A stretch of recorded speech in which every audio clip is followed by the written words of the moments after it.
वत्सवैक की कहानी। हरीश अपने परिवार के साथ रहता था। उसके परिवार में उसकी पत्नी कमला, बेटी पूजा, दो बेटे रमेश और महेश और उनकी पत्नियां सुमित्रा और शालिनी रहते थे। हरीश की बेटी पूजा हमेशा से खाने पीने की शौकीन थी, लेकिन इसकी आदत की वजह से उसका वजन बहुत ज्यादा बढ़ गया था। एक दिन उसने अपने कुछ कॉलेज दोस्तों की फोटो देखी जो स्लिम और फिट नजर आ रहे थे। ओह गॉड, ये क्या हुआ, मैं इतनी मोटी दिख रही हूँ।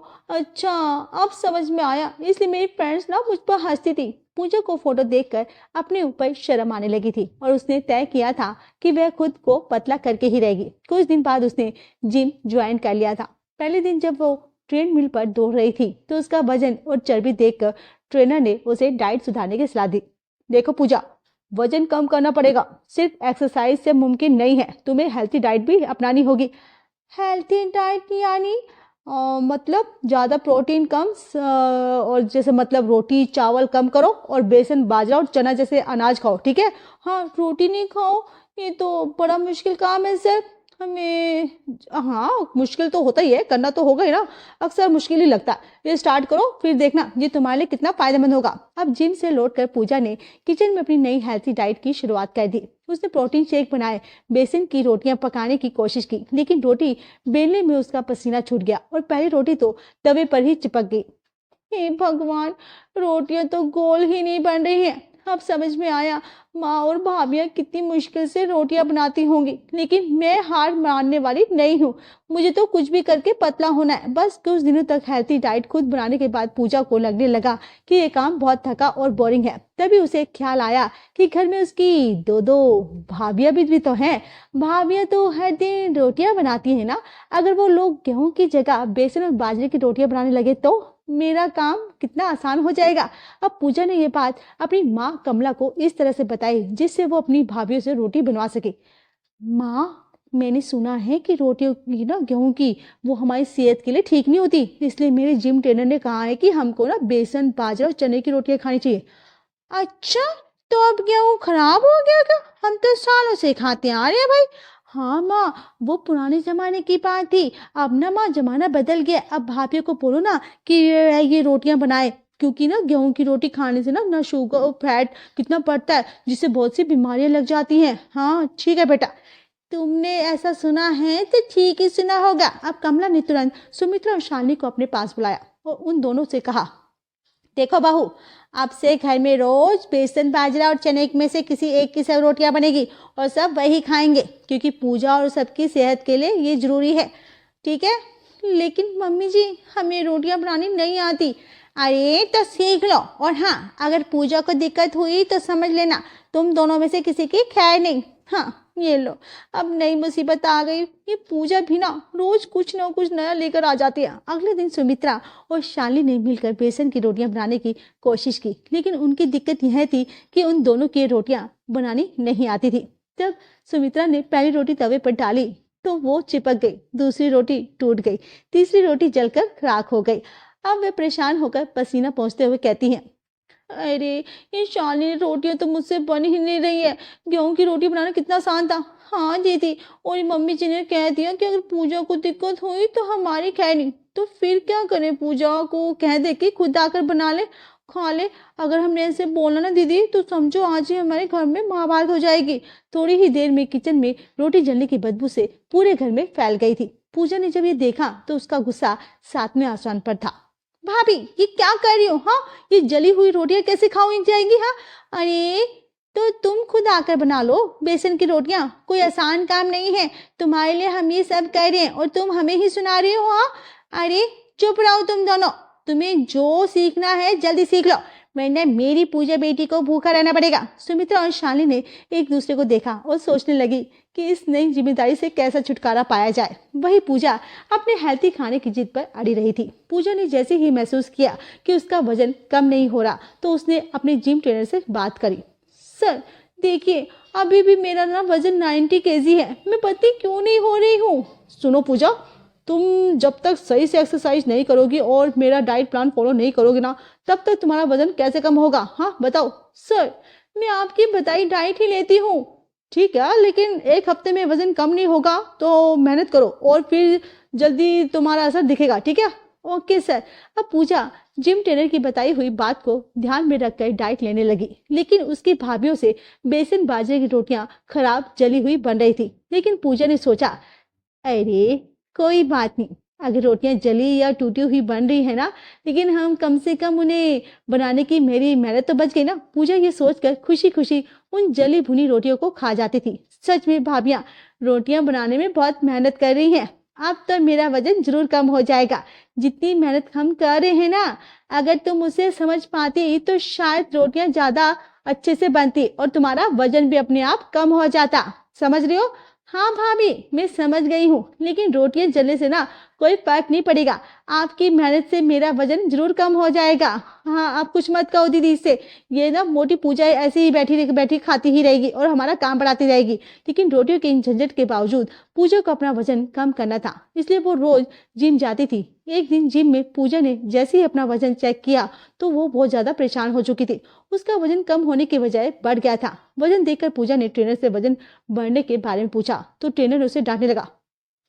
पूजा, तुम अभी भी अपनी डाइट को सही से फॉलो नहीं कर रही हो ना? हाँ, इसलिए तुम्हारा वजन बढ़ रहा है। हाँ, और तुम्हारी मेहनत भी बर्बाद हो जा रही है। क्या कर रहे हो तुम? मैं क्या करूं सर, घर में मेरी भाभी ठीक से रोटियां नहीं बना पा रही है। देखो पूजा, मैं तुम्हें 1 हफ्ते का टाइम दे रहा हूँ। अगर वजन कम नहीं हुआ तो फिर हम शुरुआत से शुरू करेंगे, ठीक है? सर, इस बार मैं और ज्यादा ध्यान दूंगी। पूजा परेशान होकर घर वापस लौटती है, लेकिन अब वह पूरी तरह से तय कर लेती है कि अगर उसका वजन नहीं घटा तो वो इसके लिए अपनी भाभीियों को ब्लेम करना शुरू कर देगी। इन भाभीियों की वजह से ना मेरी पूरी मेहनत बर्बाद हो गई है। इनको ठीक से रोटियां बनाना भी नहीं आता। उधर सुमित्रा और शालिनी पहले से परेशान थी और अब पूजा का बढ़ा हुआ वजन उनके सिर पर मुसीबत बनकर आ गया था। जेठानी और देवरानी के बीच घर के कामों और पूजा की लगातार शिकायतों की वजह से आपस में नोकझोंक होने लगी थी। अब मैं क्या करूं पूजा, रोज कुछ ना कुछ नया खाती रहती है। मेरी मेहनत करने का कोई फायदा ही नहीं है। हाँ, क्या करूं बता? रोज बनाती हूँ लेकिन फिर भी पसंद नहीं आता। अगर आप खुद पे थोड़ा ध्यान देती ना तो रोटियां जलती नहीं और ना ही हमें मम्मी जी की बातें सुनने को मिलती। तुम हमेशा ना मेरी ही गलतियां निकालती रहो, कभी खुद को भी तो देखो। आपसे बात करना ही बेकार है। आप ना बस अपना काम जानती हैं, कभी दूसरों के बारे में सोचते नहीं हो। घर में दोनों बहुओं की नोकझोंक अब बढ़ने लगी थी। छोटी छोटी बातों पर अब वो दोनों एक दूसरे से बहस करने लगी थी और पूरे घर का माहौल खराब हो गया था। अगर तुम मेरे रास्ते से हट जाओगी ना तो कम से कम ये बाजरे की रोटियां तो सही से बन जाएगी। हाँ हाँ, अब आप मुझे मेरा काम भी मत करने दो। हाँ, नहीं हटूंगी।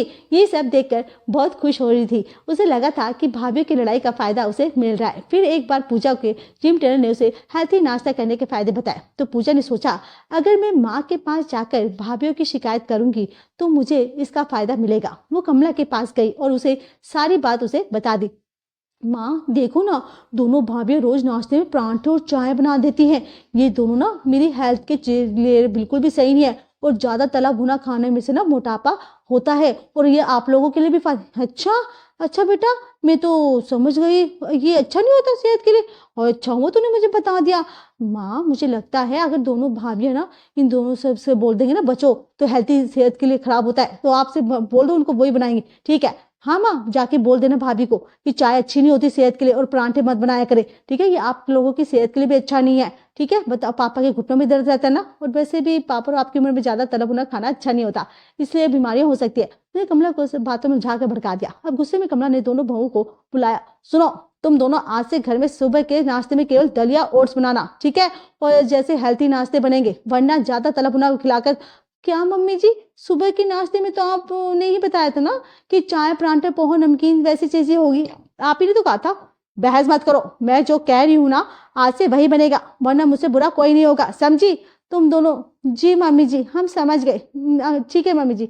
अगले दिन सुबह जब शालिनी चाय बना रही थी तो कमला ने चुपके से चाय का बर्तन और चाय की सिंक में डाल दी थी और उसकी जगह दलिया और ओट्स का पैकेट निकाल कर उसके पास रख दिया था। शालिनी ने जब ये देखा तो वह सुमित्रा पर भड़क गई। क्या कह रही हो दीदी, ये क्या तरीका है चाय को हटाने का? क्या कहूँ, तुमने देखा तो मम्मी ने एक चाय तक को छोड़ दिया, अब दलिया ओट्स का पैकेट लाकर रख दिया। ये सब मम्मी जी ने किया? मुझे लगा आपने चाय सिंक में फेंकी है।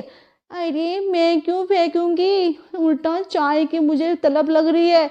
ये तो बहुत मुश्किल है दीदी, इतने सालों से हम चाय पी रहे हैं, अब कुछ अचानक से बदल जाएगा, समझ में नहीं आ रहा। हाँ, मैं क्या करूँ, ये सब इतना आसान नहीं है और मैं जानती हूँ इन सब के पीछे वो पूजा ही होगी। अब से चाय नहीं बनेगी, हम सबकी सेहत पहले और आज से नाश्ते में प्रोटीन वाली चीजें बनेंगी। बस कमला की ये हरकत सुमित्रा के लिए एक शौक की तरह थी। वह दोनों बहुएं गुस्से से भरी हुई थी, लेकिन कमला ने उन्हें कोई भी जवाब देने का मौका नहीं दिया। वे अपने तरीके से घर के सेहत सुधारने की ठान चुकी थी। अरे बोलो दीदी, हाँ बोलो। अरे मम्मी जी, ये क्या किया आपने? हाँ हाँ, ये चाय वाय से कोई फायदा नहीं है, सेहत के लिए इन चीजों की जरूरत नहीं है, समझी? मम्मी जी, इस तरह से अचानक से चाय बंद कर देना मुझसे नहीं हो पाएगा।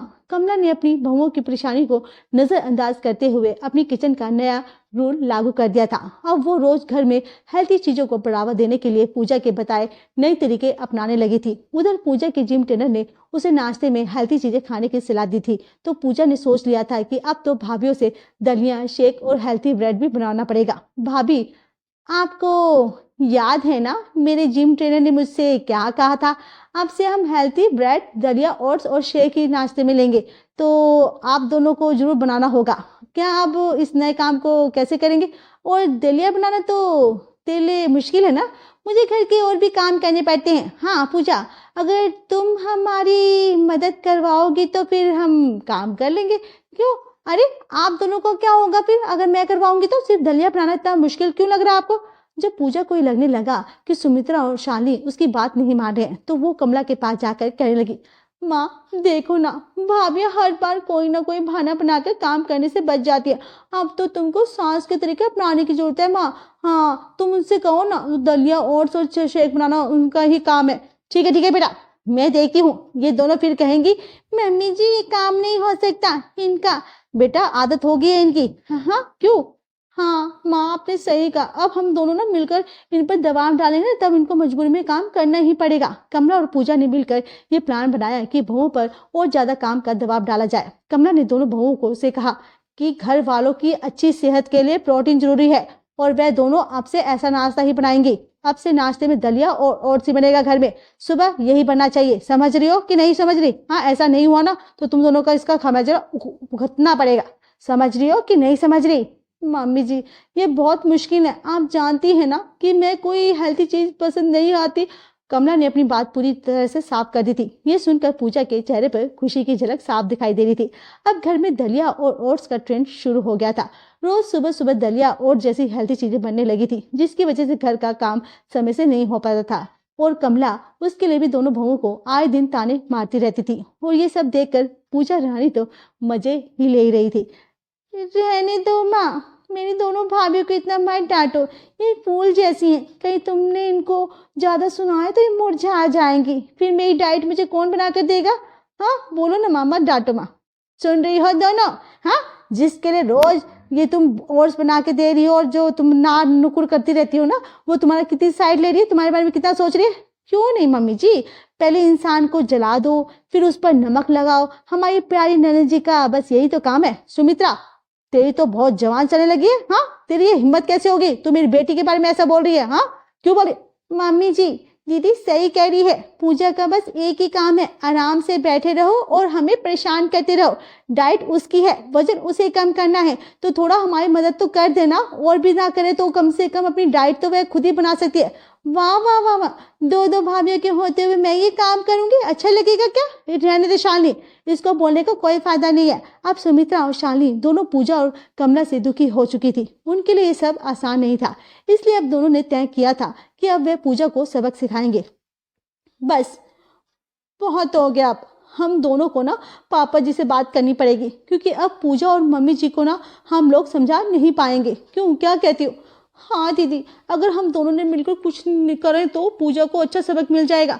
आज से हम दोनों मिलकर काम करेंगे। अब पूजा को अपनी आदतें सुधारनी ही पड़ेगी। सुमित्रा और शालिनी ने मिलकर फैसला किया कि अब उन्हें पूजा को समझाना होगा और इसके लिए उन्हें हरीश को तरफ करने के लिए उसे उसके घर में क्या चल रहा है ये सब बता दिया। हरीश ने सब कुछ ध्यान से सुना और वह समझ गया कि क्या करना सही होगा। हरीश ने परिवार में शांति बनाने के लिए एक फैसला लिया। ठीक है बहू, मैं कर दूंगा। देखो, ये घर सबका है और हर किसी का अपना तरीका होता है। अब से जो भी अपना डाइट वाला खाना बनाएगा उसे खुद ही बनाना होगा। पूजा, तुम्हें अपनी हेल्थी खाने की जिम्मेदारी खुद उठानी होगी। सच कहा पापा जी, आपका फैसला ना बिल्कुल सही है पापा जी। हाँ, हरीश के इस फैसले के बाद सबको ये समझ में आ गया था कि अगर हर कोई अपनी जिम्मेदारी खुद उठाएगा तो कोई उलझन नहीं होगी। इसलिए सब ध्यान से सिर्फ अपनी जिम्मेदारी पर था। पूजा ने अपनी दोनों भाभियों से माफी मांगी और खुद अपना हेल्थी खाना बनाने का फैसला किया। सुमित्रा और शालिनी ने भी उसकी मदद की और परिवार में फिर खुशहाली लौट आई थी।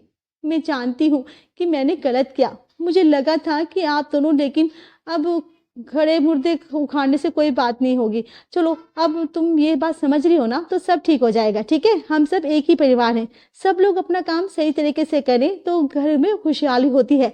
कमला और हरीश भी खुश थे कि परिवार में सब कुछ सही होने लगा था। पूजा ने खुद अपनी डाइट वाला खाना बनाना शुरू कर दिया था और सबको उसके घर में किसी से भी कोई दिक्कत नहीं हो रही थी।